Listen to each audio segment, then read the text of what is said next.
From virtual violence to real-life pain and suffering by choice. This is a fascinating thing. I've been really interested in this extreme challenge of physical and psychological stamina. You want to put yourself to the test, but we're going to take you to the death race.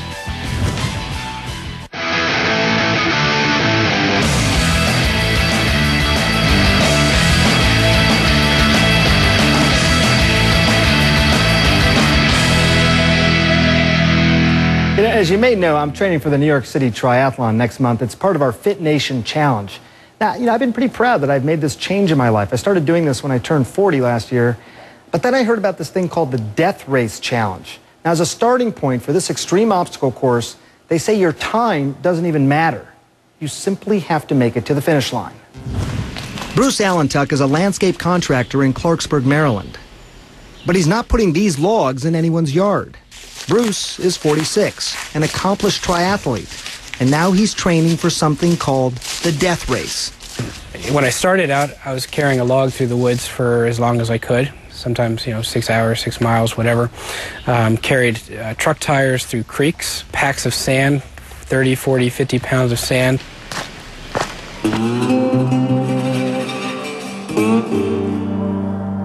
Just say pay attention to the way you're using the river.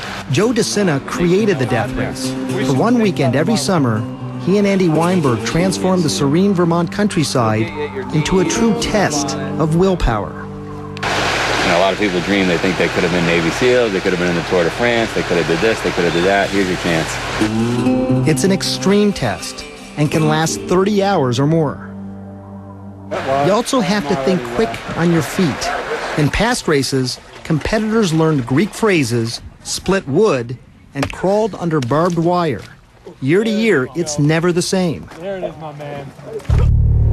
Do you understand that there are certain serious risks of possible death associated with this sports event? I do. And understanding these serious risks, do you still want to participate in this event? Yes, I do. And with those words, and whatever Bruce can fit in his pack, including the mandatory axe, the first task of the race begins. So basically, every person has to lift each rock 150 times. So task one is to lift 100,000 pounds. So they broke into teams of 13. They're each individually lifting rocks, rotating to the left. Half hour in. So you're talking 14 let's say 15 loops an hour. It's 10 hours. It's 10 hours. It's good. They're going a little slow. 7 hours in, only one person has dropped. 144 men and 10 women are still lifting rocks in the middle of the night. But after 75 loops, Bruce isn't sure how much longer he can go on. Honestly, I'm not sure I'm going to get through the other half.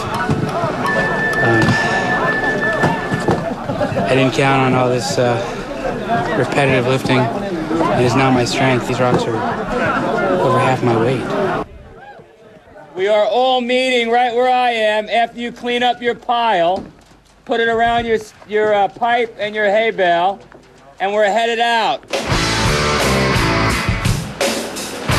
It was a raging river, and we had to walk upstream.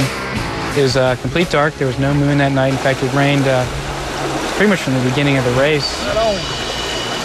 Almost 3 hours later, Bruce reappears. And when I saw what was next, I knew that pretty much right away that my day was done. I would have trouble with that next challenge. I'm done.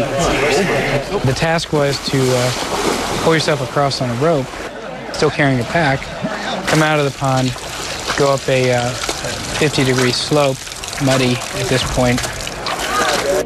For the next 2 days, through rain and sun, the stronger persevered.